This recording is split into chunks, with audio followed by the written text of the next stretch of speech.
اعوذ باللہ من الشیطان الرجیم، بسم اللہ الرحمن الرحیم۔ عزیز طلباء و طالبات، السلام علیکم۔ میرا نام صوبیہ ہے اور میں آپ کی اسلامیات کی ٹیچر ہوں۔ جماعت سوم باب سوم سیرت طیبہ سبق نمبر 1 حضرت محمد صلی اللہ علیہ وآلہ وسلم۔ آج ہم اس کا مطالعہ کریں گے۔ ہاف چیپٹر کی پڑھائی جو ہم پہلے کر چکے ہیں، اب ہاف چیپٹرس کا ہم آگے سے جو اس کی پڑھائی کریں گے۔ حضرت خدیجہ رضی اللہ تعالیٰ عنہا سے نکاح۔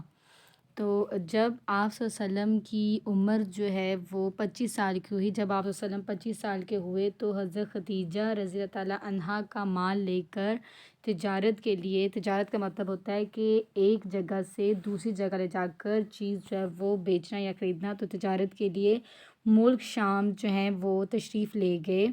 حضرت خدیجہ رضی اللہ تعالیٰ عنہا ایک معزز اور مالدار اور تجارت جو ہے وہ پیشہ خاتون تھیں۔ جب انہیں رسول صلی اللہ علیہ وسلم کی سچائی اور امانت کا علم ہوا کہ حضرت وسلم جو ہیں وہ سچائی، ان کی دیانتداری کا علم ہوا، تو انہوں نے آپ صلی اللہ علیہ وسلم کو ان کا تجارت کا مال بیچنے کی پیشکش کی۔ مطلب انہوں نے آپ صلی اللہ علیہ وسلم کی ان خوبیوں سے متاثر ہو کر، مطلب جو ہے وہ ان خوبیوں کا چرچا جو ہے وہ سن کر انہوں نے حضرت محمد صلی اللہ علیہ وسلم کو اپنا جو مال تھا اس کو بیچنے کی پیشکش کی۔ تو آپ صلی اللہ علیہ وسلم نے یہ پیشکش جو ہے یہ قبول کر لی، اور شام کے سفر میں آپ صلی اللہ علیہ وسلم کے ساتھ حضرت خدیجہ رضی اللہ عنہا کے غلام میسرہ بھی تھے۔ تو اس شام کے سفر میں نا آپ صلی اللہ علیہ وسلم کے ساتھ حضرت خدیجہ رضی اللہ عنہ کے جو غلام جو تھے وہ میسرہ بھی تھے۔ مال جو ہے وہ بہت منافع سے فروخت ہوا، مطلب بہت فائدہ ہوا، بہت منافع ہوا۔ اسی طرح آپ صلی اللہ علیہ وسلم جو ہیں وہ کئی مرتبہ، مطلب بہت دفعہ حضرت خدیجہ رضی اللہ تعالیٰ عنہا کا مال لے کر جو ہے وہ بحرین، یمن اور شام کی طرف گئے، اور ہر مرتبہ جو تجارت تھی اس میں خوب جو ہے وہ منافع ہوتا تھا۔ تو آپ صلی اللہ علیہ وسلم کی دیانت، امانت اور شرافت سے متاثر ہو کر، ان تمام خوبیوں سے متاثر ہو کر حضرت خدیجہ رضی اللہ تعالیٰ عنہا نے آپ صلی اللہ علیہ وآلہ وسلم کو شادی کا جو ہے وہ پیغام بھیجا۔ آپ صلی اللہ علیہ وسلم جو ہیں وہ راضی ہو گئے۔ آپ صلی اللہ علیہ وسلم کا جو نکاح تھا وہ جناب ابو طالب نے پڑھایا، آپ کے چچا نے پڑھایا۔ نکاح کے وقت آپ صلی اللہ علیہ وسلم کی جو عمر تھی وہ 25 سال تھی، اور حضرت خدیجہ رضی اللہ عنہا کی عمر جو تھی وہ 40 سال تھی، اور یہ پہلی خاتون تھی جن سے رسول اللہ صلی اللہ علیہ وسلم نے شادی کی، اور ان کی وفات تک کسی دوسری خاتون سے جو ہے وہ آپ نے شادی نہیں کی۔ حضور صلی اللہ علیہ وسلم کے 3 بیٹے اور 4 جو ہیں وہ بیٹیاں تھیں۔ ابراہیم رضی اللہ عنہ کے علاوہ آپ صلی اللہ علیہ وسلم کی تمام اولاد جو تھی وہ حضرت خدیجہ رضی اللہ تعالیٰ عنہا سے تھی۔ سب سے پہلے جو ہے وہ قاسم رضی اللہ عنہ پیدا ہوئے، پھر زینب رضی اللہ عنہا، پھر حضرت رقیہ رضی اللہ عنہا، پھر حضرت ام کلثوم رضی اللہ عنہا، پھر حضرت فاطمہ رضی اللہ عنہا، اور حضرت عبداللہ رضی اللہ عنہ جو ہیں وہ پیدا ہوئے۔ اور عبداللہ رضی اللہ عنہ کا لقب جو ہے وہ طیب اور طاہر تھا۔ اور آپ صلی اللہ علیہ وسلم کے جو سب بیٹے تھے یہ بچپن ہی میں کیا تھے، انتقال کر گئے تھے، مطلب فوت ہو گئے تھے۔ پھر اس کے بعد ہے حجر اسود کی تنصیب اور جگڑنے کا فیصلہ، مطلب حجر اسود کو نصب کرنا، کہ کیسے اس کو نصب کیا گیا، اور جھگڑے کا جو فیصلہ تھا۔ تو خانہ کعبہ کی عمارت جو تھی نا وہ بہت پرانی ہو چکی تھی، مطلب اس کو کافی عرصہ ہو گیا تھا، مطلب بہت پرانی ہو چکی تھی، اور دیواریں جو تھیں وہ پھٹ گئی تھیں، اور ایک زوردار جو سیلاب آیا جس کے نتیجے میں جو خانہ کعبہ کی جو عمارت ہے وہ بالکل گرنے کے کیا ہو گئی، قریب ہو گئی۔ تو قریش نے جو قبیلہ قریش نے پرانی عمارت کو گرا کر اسے نئے سرے سے یعنی دوبارہ سے جو ہے بنانا شروع کیا۔ تو جب حجر اسود نصب کرنے کا موقع آیا، ٹھیک ہے، ایک جو پتھر ہے یہ حجر اسود جو ہے اس کو نصب کرنے کا موقع آیا، تو قبائل میں، تو مختلف قبائل میں اختلاف پیدا ہو گیا، مطلب وہ جھگڑا پیدا ہو گیا کہ ہر قبیلہ جو ہے وہ یہ چاہتا تھا کہ وہ جو حجر اسود ہے کو اٹھا کر اس کی جگہ نصب کرنے کی جو عزت ہے، جو شرف ہے، وہ ان کو ملے۔ تو حجر اسود جو ہے یہ ایک پتھر کا نام ہے جو جنت سے بھیجا گیا ہے، جو پتھر ہے یہ جنت سے بھیجا گیا ہے، اور حج اور عمرہ کے موقع پر جو مسلمان ہیں وہ اس پتھر کا جو ہے وہ بوسہ لیتے ہیں۔ تو آپس میں جھگڑا جو ہے 4-5 روز تک جاری رہا، مطلب جھگڑا جو ہے 4-5 دن تک جاری رہا کہ کون جو ہے وہ کون سا قبیلے کا سردار ہے، کون سا قبیلہ جو ہے وہ اس پتھر کو جو ہے وہ نصب کرے۔ تو سخت خون خرابہ ہونے کا خطرہ تھا کہ کہیں لڑائی نہ ہو جائے، کہ خون بہانا جو ہے نا شروع کر جائے، کسی کو قتل نہ کر دیا جائے۔ تو آخر قبائل قریش خانہ کعبہ میں جمع ہوئے، جو قریش کے جو قبائل تھے وہ خانہ کعبہ میں جمع ہوئے، اور ایک انہوں نے مجلس جو ہے وہ منعقد کی، اور اس میں ابو امیہ بن مغیر نے ایک تجویز پیش کی کہ دوسرے دن جو شخص سب سے پہلے خانہ کعبہ میں داخل ہوتا ہوا نظر آئے، اسی کو فیصلہ کرنے پر مقرر، مطلب انہوں نے ایک بات تجویز رائے دی کہ دوسرے دن مطلب اگلے دن جو شخص سب سے پہلے جو ہے نا وہ خانہ کعبہ میں جو ہے وہ داخل ہوتا ہوا نظر آئے گا یا داخل ہوگا، تو اسی کو جو ہے فیصلہ کرنے پر مقرر کیا جائے گا، مطلب وہ اس وقت جو پتھر اس کو نصب کرنے کے بارے میں فیصلہ جو ہے وہ کرے گا۔ تو دوسرے دن جب سب سے پہلے رسول اللہ صلی اللہ علیہ وسلم تشریف لائے تو لوگوں نے ان کو معاملے کی جو ہے وہ تفصیل جو ہے وہ بتائی۔ تو آپ صلی اللہ علیہ وسلم نے ایک چادر جو ہے وہ طلب کی منگوائی، درمیان میں جو ہے آپ نے جو حجر اسود جو پتھر ہے آپ نے اس کو رکھا، اور ہر قبیلے کے جو سردار سے کہا کہ وہ چادر کا جو کنارہ نہیں اس کا کارنر وہ پکڑ کر اسے اوپر اٹھائیں۔ تو انہوں نے جو قبائل جو تھے قبیلے کے سردار انہوں نے ایسا ہی کیا۔ جب چادر جو ہے حجر اسود کے مقام پر پہنچ گئی تو آپ صلی اللہ علیہ وسلم نے اپنے مبارک ہاتھوں سے حجر اسود کو اس کی جو مقررہ جگہ تھی وہاں پر اس کو رکھ دیا، اور اس پر سارے جو قبیلے تھے وہ کیا ہو گئے، راضی ہو گئے، اور یہ ایک جو خون خرابہ جو چاہتا تھا وہ خطرہ جو تھا وہ ٹل گیا، اور ایک جو ہے رضاکارانہ طور پر جو ہے لوگوں نے جو قبائل جو تھے انہوں نے حجر اسود کو جو ہے وہ اس کو اپنی جگہ پر پہنچایا۔ تو آپ صلی اللہ علیہ وسلم نے اپنے مبارک ہاتھوں سے حجر اسود کو اس کی مقررہ جگہ پر رکھ دیا، اور اس پر سارے قبیلے جو ہیں وہ راضی ہو گئے، اور اس طرح آپ صلی اللہ علیہ وسلم کے فیصلے کی وجہ سے قبائل جو تھے ان کے آپس کے خون خرابے سے مطلب کیا ہو گئے، بچ گئے۔ اس وقت آپ صلی اللہ علیہ وسلم کی عمر جو ہے وہ 35 سال تھی۔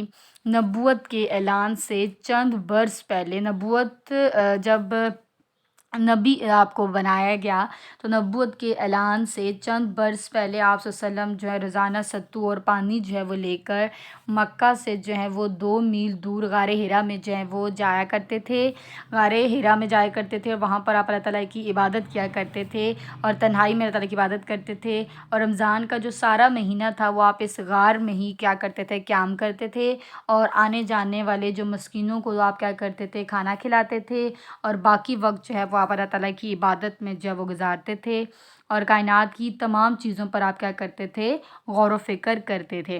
تو غار حرا کے اندر، اب غار حرا کے اندر کا منظر ہم پڑھیں گے کہ نبوت ملنے سے پہلے، کہ ابھی آپ کو نبوت نہیں ملی تھی، اس سے کچھ عرصہ پہلے آپ صلی اللہ علیہ وسلم جو بھی خواب دیکھتے تھے وہ کیا ہو جاتا تھا، جب صبح اٹھتے تھے وہ خواب جو ہے وہ آپ نے جو بھی کوئی خواب دیکھا تو وہ صبح اٹھتے تھے تو وہ سچ ثابت ہو جاتا تھا، مطلب خواب سچا ہو جاتا تھا۔ تو ایک رات جب آپ صلی اللہ علیہ وسلم جو ہیں وہ غار حرا میں اللہ تعالیٰ کی عبادت کر رہے تھے کہ حضرت جبرائیل علیہ السلام قرآن مجید کی چند آیات لے کر آپ صلی اللہ علیہ وسلم کے پاس جو ہیں وہ تشریف لائے۔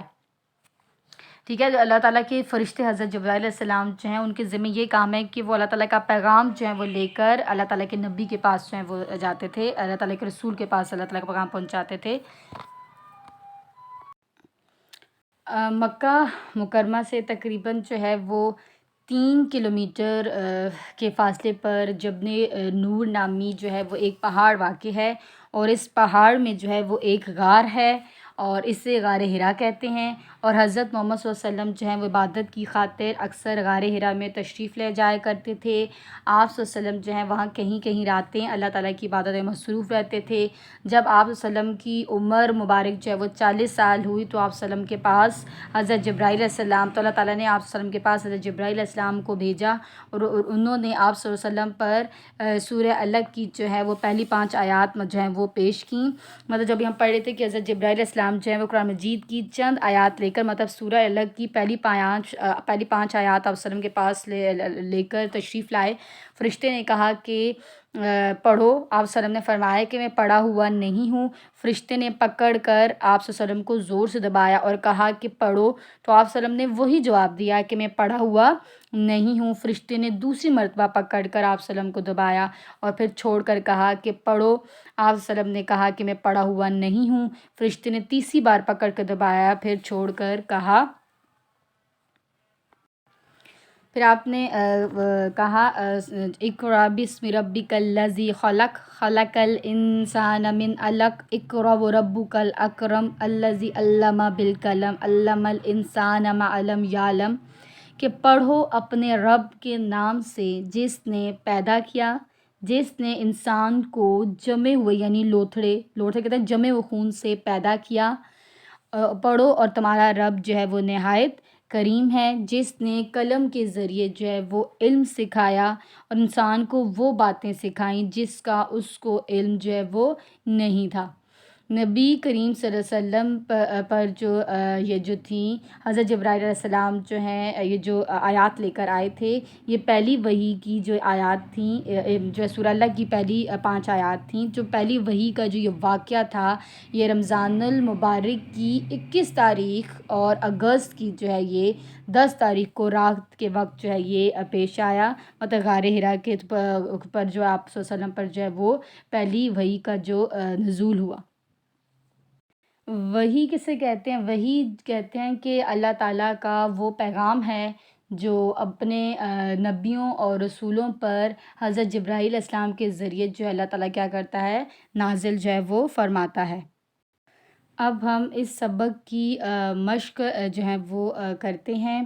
سوال نمبر 5 جو ہے، حضور صلی اللہ علیہ وآلہ وسلم کی کس چیز سے متاثر ہو کر حضرت خدیجہ رضی اللہ عنہا نے نکاح کا پیغام جو ہے بھیجا؟ یہ کام آپ نے اپنی نوٹ بک پر کرنا ہے۔ حضور صلی اللہ علیہ وسلم کی دیانت، امانت اور شرافت سے متاثر ہو کر حضرت خدیجہ رضی اللہ عنہا نے نکاح کا جو پیغام جو ہے وہ آپ صلی اللہ علیہ وسلم کو جو ہے وہ بھیجا۔ پھر ہے کہ حضور صلی اللہ علیہ وسلم کی کتنی بیٹیاں اور کتنے جو ہے بیٹے تھے؟ تو حضور صلی اللہ علیہ وسلم کے جو ہیں وہ 3 بیٹے اور 4 جو ہیں وہ بیٹیاں تھیں۔ نبوت سے پہلے رمضان کا سارا مہینہ آپ صلی اللہ علیہ وسلم کہاں قیام کرتے تھے؟ تو نبوت سے پہلے رمضان کا سارا مہینہ جو ہے وہ آپ صلی اللہ علیہ وسلم جو ہے وہ غار حرا میں قیام جو ہے وہ فرماتے تھے۔ پھر اس کے بعد دیے گئے الفاظ کی مدد سے خالی جگہ پر کریں۔ عبد المطلب، 4 بیٹیاں، بیٹے، طاہر، پتھر، یہ کام آپ نے اپنی بک پر کرنا ہے۔ 4 سال تک حضرت حلیمہ سعدیہ رضی اللہ تعالیٰ عنہا نے آپ صلی اللہ علیہ وسلم کی جو ہے وہ پرورش کی۔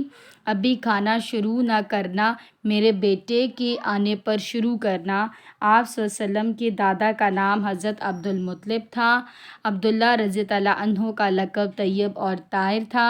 حجر اسود ایک پتھر کا نام ہے۔